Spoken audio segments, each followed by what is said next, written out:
Hello, dear friends. Before I begin my story, I have a small request from you. Growing this channel and becoming a big family is in your hands, my dear friends. How? Simply by liking our videos and subscribing to my channel. Now, without prolonging it any further, let's move on to our story. Enjoy listening. Hello, my name is Thomas. I am 45 years old and I am a high school mathematics teacher in the city of Evanston, in the state of Illinois. My wife Elena works as a nurse at a hospital.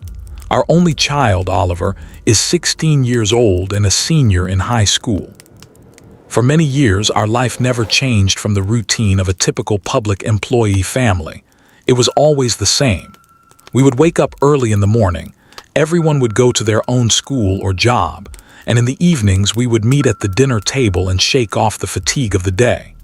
We had a quiet life of our own, with clear rules. Before I tell you what happened to me, I especially want to emphasize this ordinariness. Because I learned in a very painful way how fragile that unshakable reality is, the one a person believes in, trusts, and builds plans upon throughout their life. The apartment we lived in was an ordinary 10-year-old building around Lincoln Avenue. We lived on the 4th floor. Our neighbors were generally people like us, working or retired, minding their own business. There were no strange events, odd noises, or anything unsettling in the building. The inside of our home was always tidy, clean, and peaceful. In the evenings, when we locked our door, we would leave all the chaos of the outside world behind and retreat into our small and safe world. For years, I took refuge in this sense of security. I believed that the walls of my home would protect me and my family from all dangers. Oliver had always been an introverted, responsible, and calm child. He had never upset us since he was little. However, especially after entering his final year of high school, he had completely centered his life around the SAT exams and university applications. He only left his room to eat and take care of basic needs, and he would sit at his desk solving tests until late at night. As a father, his determination made me proud, but as an educator, I was aware of the psychological damage this intense stress could cause. I saw the same situation in my own students at school. As the exams approached, anxiety increased, along with sleeplessness, nail-biting habits, and sudden outbursts of anger. But instead of getting angry, Oliver had completely withdrawn into himself. In recent months, dark circles had formed under his eyes. He had lost his appetite, and his sleep pattern was completely disrupted. He would wake up frequently at night and sometimes mumble meaningless sentences in his sleep. Elena and I had discussed this many times between ourselves and concluded that it was entirely due to exam anxiety. We thought that this heavy burden on a teenager's shoulders was temporary and believed everything would return to normal after the exams. In fact, about 2 weeks before the incident, when I got up at night to go to the bathroom, I found Oliver's door slightly open. When I looked inside, he was sitting on his bed, staring at the empty wall in the dark, moving his lips. When I went closer and asked what he was doing, he didn't hear me, and after a few seconds, he quietly lay back down on his pillow and continued sleeping. The next day, when I told him about it, he said he didn't remember anything.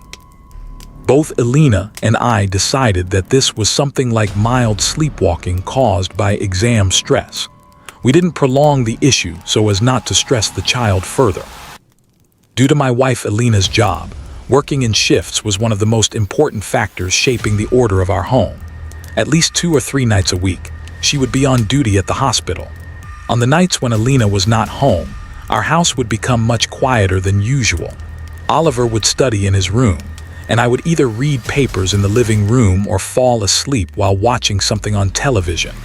On these nights when the two of us were alone at home, there was an unspoken rule between us. No one disturbed the other. Everyone stayed in their own corner, busy with their own work. The day the incident happened was a cold and rainy Wednesday at the beginning of December. I was the teacher on duty at school, and I was extremely tired from dealing with the noise of students in the corridors all day. In the evening, the rain made the Illinois traffic worse, and it took me much longer than usual to get home.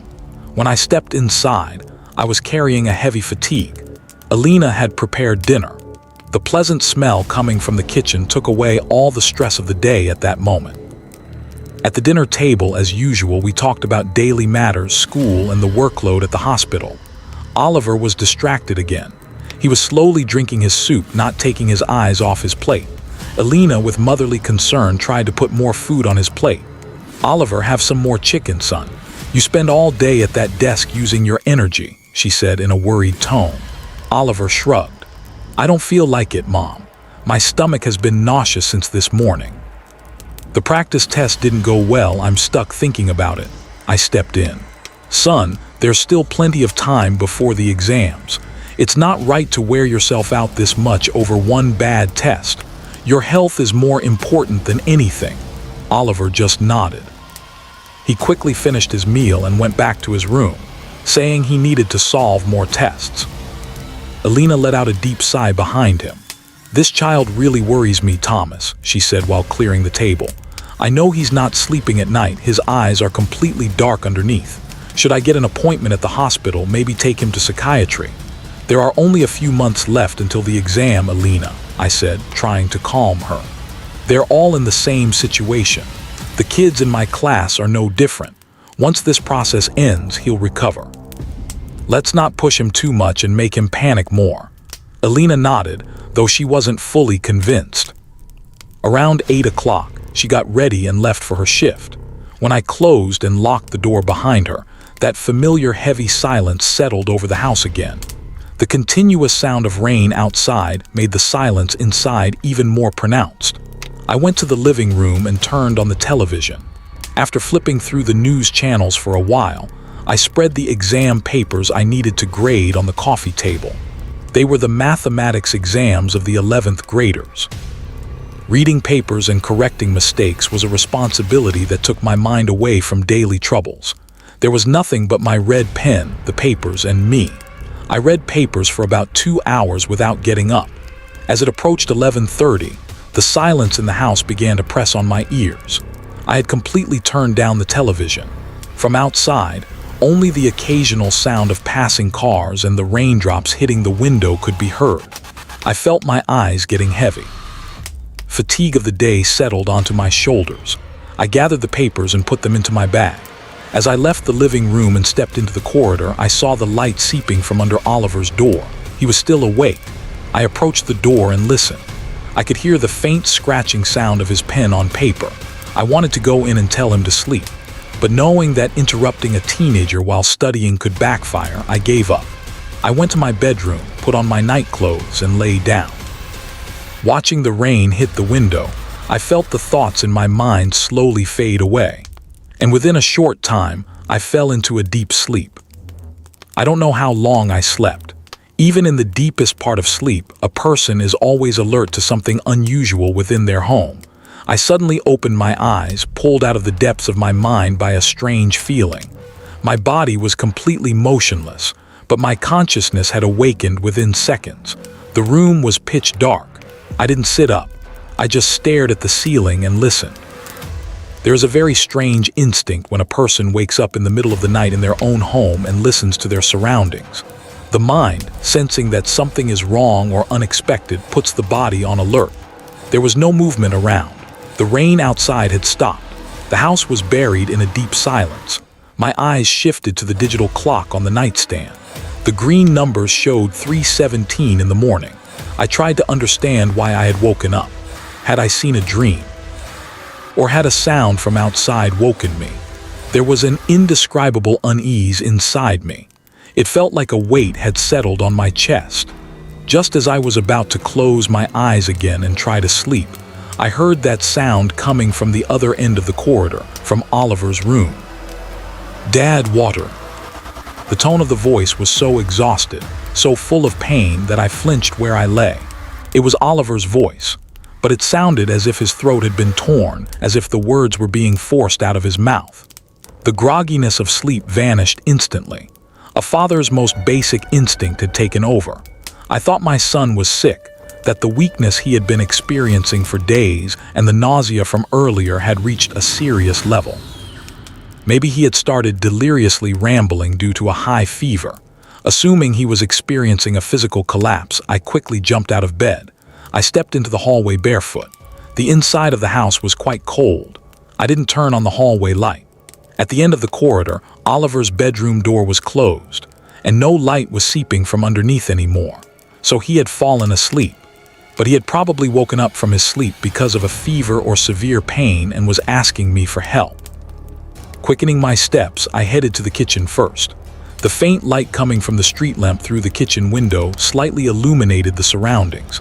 I took the pitcher on the counter and poured water into a glass I took from the cabinet.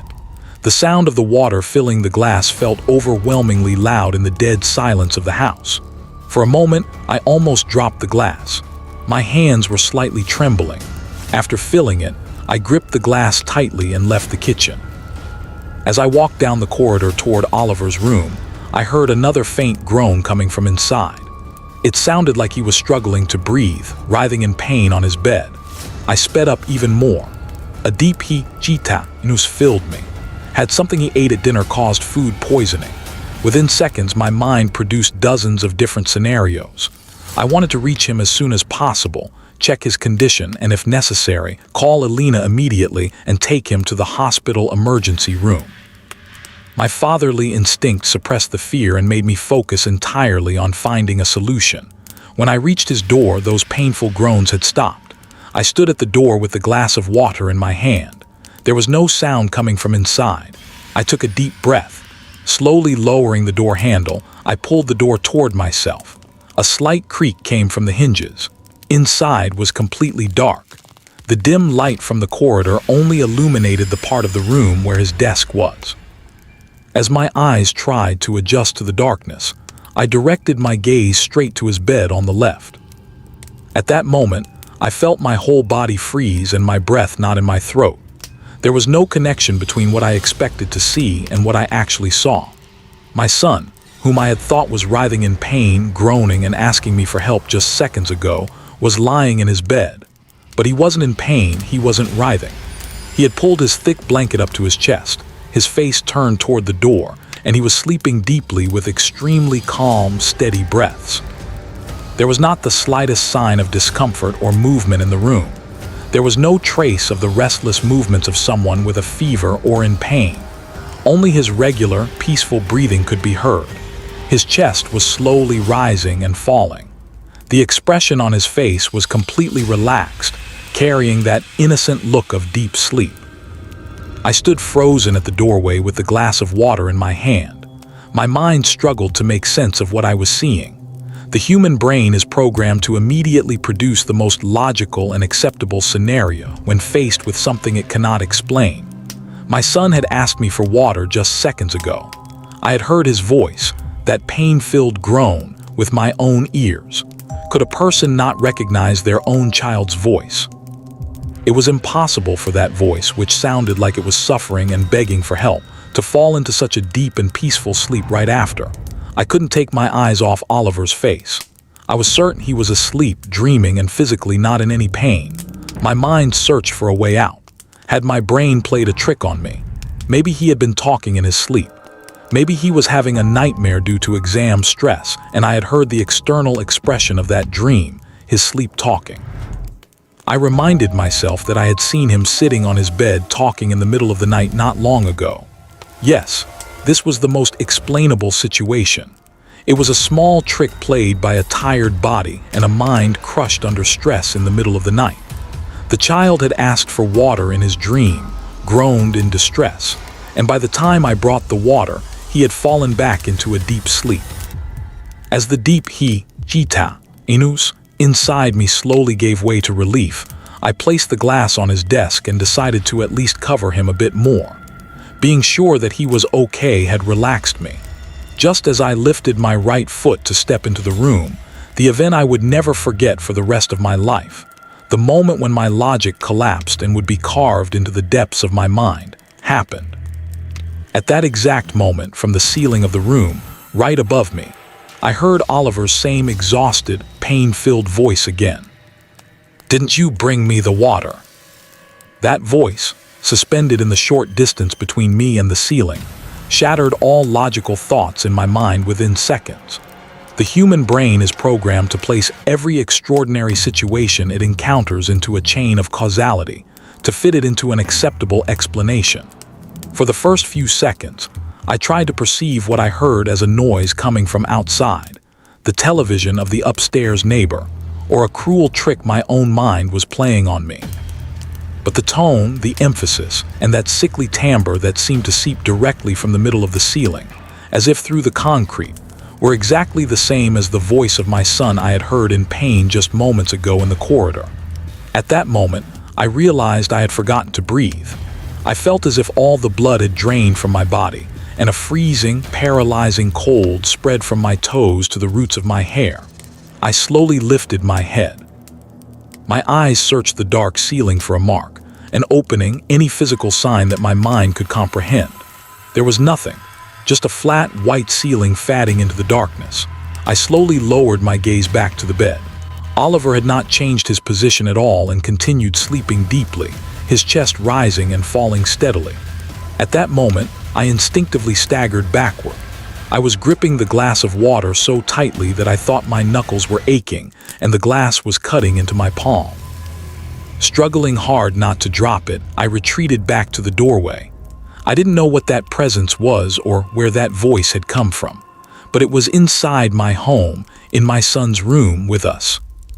My fatherly instinct overcame that freezing fear in my veins within seconds. I couldn't leave my son alone in that room with an invisible danger whose source I didn't know. I stepped back into the room with quick and determined steps. I gently placed the glass on the edge of his desk next to his test books. I went straight to the bed. I knew waking someone suddenly could frighten them, but at that moment, I didn't have the luxury to think about that. I grabbed Oliver's shoulder and gently shook him toward me. "Oliver," I whispered, but I couldn't hide the tremor and deep panic in my voice. "Son, wake up now." Oliver stirred in bed, frowning. He struggled to open his eyes. In the dim light, I could see that innocent, exhausted expression on his face. He had nothing to do with that presence from the ceiling. He was just an ordinary high school student, completely worn out from exam stress. "What is it, Dad?" he mumbled. The words barely came out of his mouth, the weight of sleep evident in his voice. "Get up, son, we're going to the living room," I said, holding his arm and helping him sit up. "Why, is it morning?" he tried to protest. His eyes were still not fully open. His head drooped forward. I couldn't tell him the truth at that moment. Even if I did, he wouldn't believe me. He would probably think I had seen a nightmare or imagined something in the dark. I had to get him out of that room immediately without causing panic. I clung to the first excuse that came to my mind. "Your room has gotten too cold," I said quickly. "I think the radiator is leaking water. The floor is wet. It's freezing in there. You'll get sick. Get up and sleep on the couch in the living room. I'll call a plumber tomorrow and fix this." Oliver wasn't awake enough to question the strangeness of the situation or object. Exhaustion had numbed his whole body. He nodded, threw off the blanket and stood up. I walked ahead of him and left the room. As we passed through the corridor, I felt an indescribable, heavy pressure on my back and neck. It was as if something was watching us from the darkness behind, silently following our exit from that room. I didn't dare to turn around. I hurried into the living room and immediately turned on all the lights.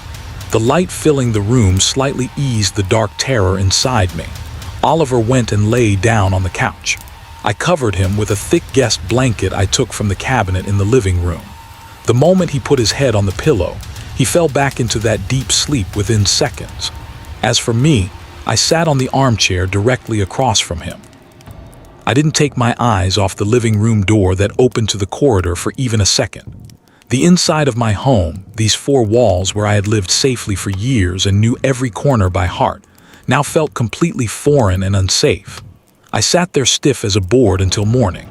It is very hard to put into words how those hours passed and the terrible battle my mind fought within itself. I kept avoiding looking at the ceiling, the corners of the walls, and the darkness of the corridor. At any moment, I expected that voice, that sickly groan, to echo from another corner of the house. It turns out a person can become a refugee, a prisoner in their own home, Sitting there, I was alone with a slight trembling hitting my knees. Oliver's steady breathing was my only comfort. He was asleep, unaware of anything. My duty as a father was to protect him, but I didn't even know what I was supposed to protect him from. There was no physical threat in front of me. This was not an enemy I could drive away with a knife, a stick, or a fight. There was only a presence hidden within the darkness, making itself known through sound, and most likely feeding on our weakness. That night I began reciting all the prayers I knew. I repeated protective holy texts and psalms over and over, moving my lips slightly but making no sound.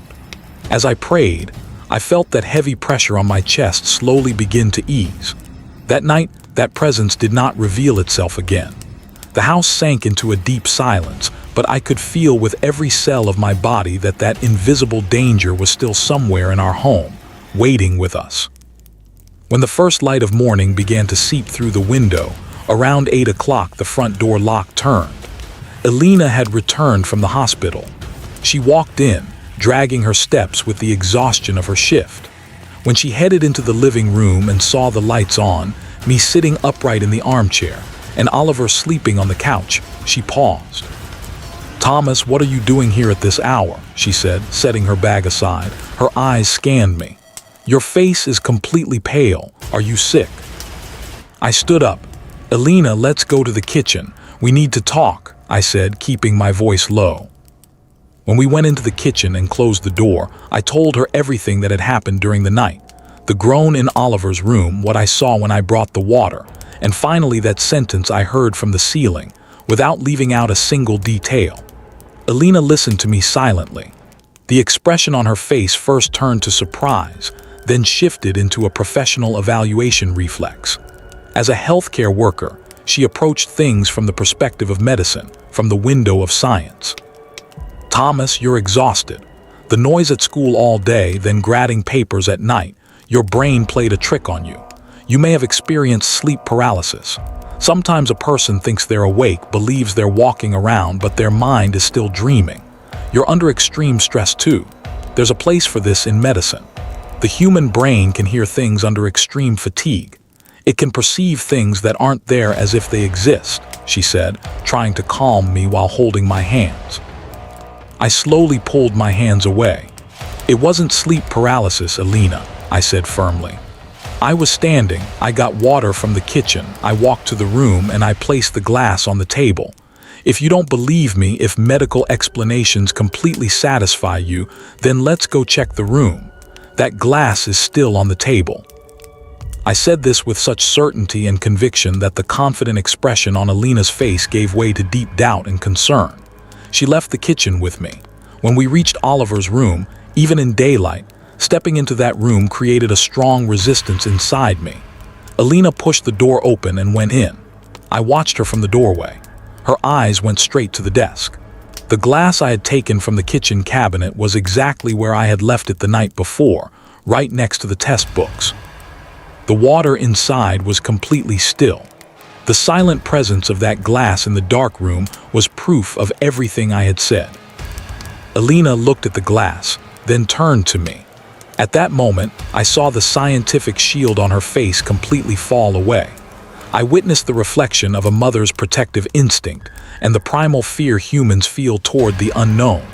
Something was happening in our home, in our son's room, beyond the rules we were used to. I didn't go to school that day. I called the principal and took leave.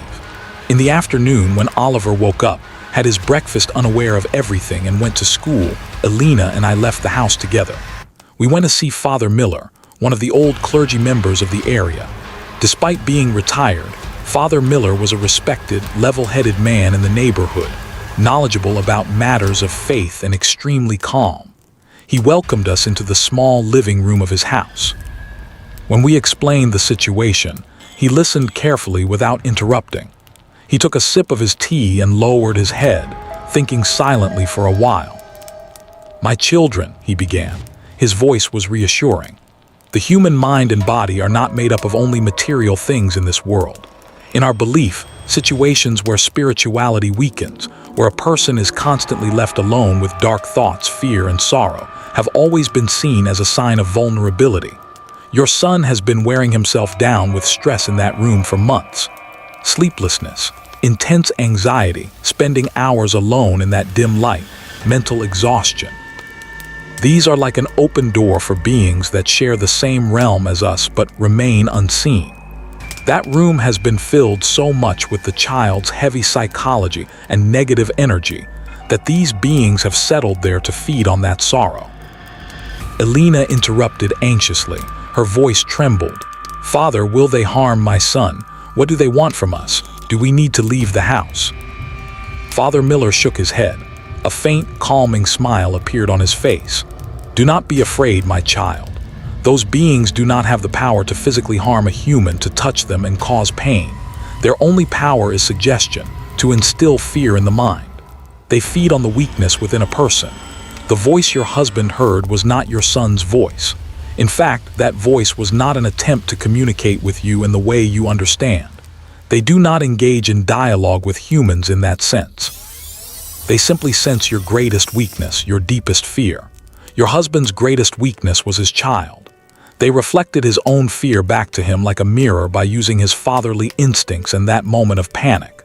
By imitating his voice, they wanted to plant the seed of fear in you and completely destroy the peace of your family in that home. Their aim is only to pull you into that terror and drain your energy. The more you fear, the stronger their presence becomes. Father Miller's words answered all the questions in my mind. That night, that presence had not wanted to send me a message. It had simply reflected my fear back at me, using my son's voice to feed on it. He clearly explained what we needed to do at home. He stated that the problem was entirely related to the psychological energy of the house and the child.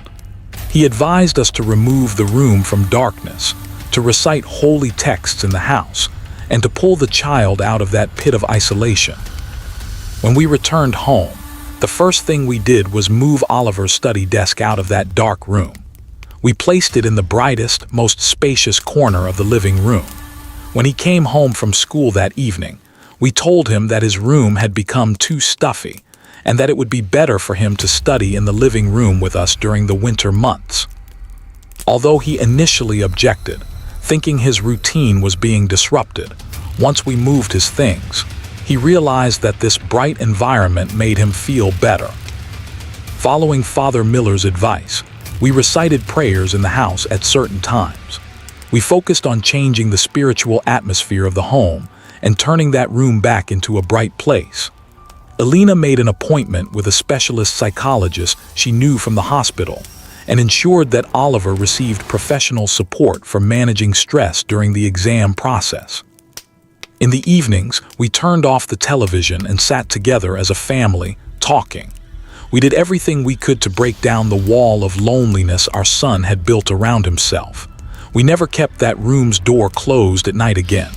During the day, we constantly aired it out and let sunlight in. We never allowed that room to become dark and suffocating again. Over time, the heavy, suffocating atmosphere inside the house began to fade. Although I stayed alert for the first few weeks and startled at the slightest sound as I tried to fall asleep, that unsettling feeling gradually left our home. Oliver's sleep returned to normal. His appetite came back, and color returned to his face. He successfully passed his exams and applications and was accepted into the university he wanted. For us, those dark days remained behind as a great trial we had overcome. Today, when I look back, I can see that everything has returned to normal and our life has regained its old order. Our home has once again become that familiar, safe, ordinary place. But no matter how much time passes, I never forget how fragile that unshakable reality we believe in actually is. When I am alone at home at night, I still hesitate to look at the ceiling in the dark. That voice I heard that night, that pain-filled tone, will continue to live silently with me in the deepest corner of my mind until the end of my life. Even one's own home, the place where a person feels safest, can sometimes turn into a ground of trial where invisible boundaries are crossed and a person is forced to face their own fears. We overcame that trial. But when you are alone in the dark, you can never be completely sure that every sound you hear belongs to your own world. That was the story, my friends. Wishing you a good, happy, and peaceful life. Don't forget to like the video and subscribe. See you in the next video.